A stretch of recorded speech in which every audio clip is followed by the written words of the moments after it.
Ayatollah Ali Khamenei এক মানুষের গল্প, এক রাষ্ট্রের ছায়া।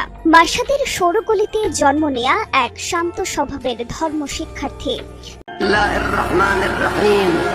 ইযা জাআ নাসরুল্লাহি ওয়াল ফাতহ ওয়া রাআইতান নাসা ইয়াদখুলুনা ফী দীনিল্লাহি আফওয়াজা ফাসাব্বিহ বিহামদি রাব্বিকা ওয়াস্তাগফিরহু ইন্নাহু কানা তাওয়াবা। আসসালামু আলাইকুম ওয়া রাহমাতুল্লাহ।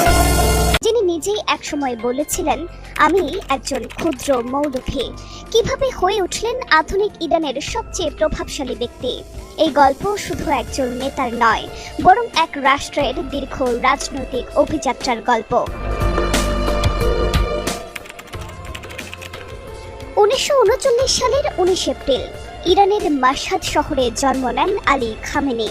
ধর্মীয় পরিবারে বেড়ে ওঠা এই কিশোরের পথ ছিল নির্ধারিত। ইসলামী শিক্ষায় গভীর অনুরাগ। তিনি কম শহরে গিয়ে শিক্ষা গ্রহণ করেন এবং সময়ের প্রভাবশালী আলেমদের সান্নিধ্যে আসেন, বিশেষ করে আয়াতুল্লাহ রুহুল্লাহ খোমেনির। 60 ও 70-এর দশকে যখন শাহ শাসিত ইরান অস্থির, তখন তরুণ খামেনি গোপন আন্দোলনে জড়িয়ে পড়েন। শাহ মোহাম্মদ রেজা পাহলভির গোপন পুলিশ সাবাকের হাতে বারবার গ্রেফতার ও নির্যাতিত হন, কিন্তু তার রাজনৈতিক বিশ্বাস ভাঙেনি। 1979 সালে ইসলামী বিপ্লব সফল হলে খামেনি হয়ে ওঠেন নতুন রাষ্ট্রযন্ত্রের এক গুরুত্বপূর্ণ মুখ। 1981 সাল একটি মসজিদে বক্তৃতার সময় টেপ রেকর্ডারে লুকানো বোমা বিস্ফোরিত হয়। তিনি গুরুতর আহত হন, ডান হাত প্রায় অকেজো হয়ে যায়। অনেকে ভাবলেন তার রাজনৈতিক জীবন শেষ, কিন্তু কয়েক মাসের মধ্যেই প্রেসিডেন্ট নির্বাচনে জয়ী হয়ে তিনি ইরানের রাষ্ট্রপতি হন।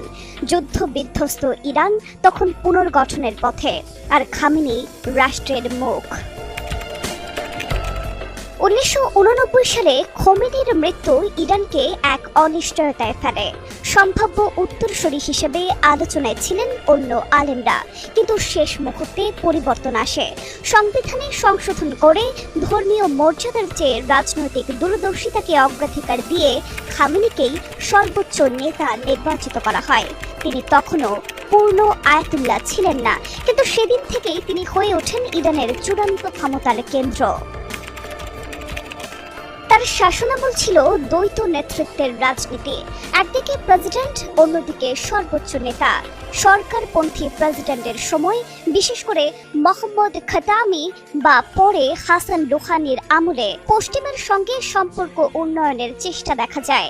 2015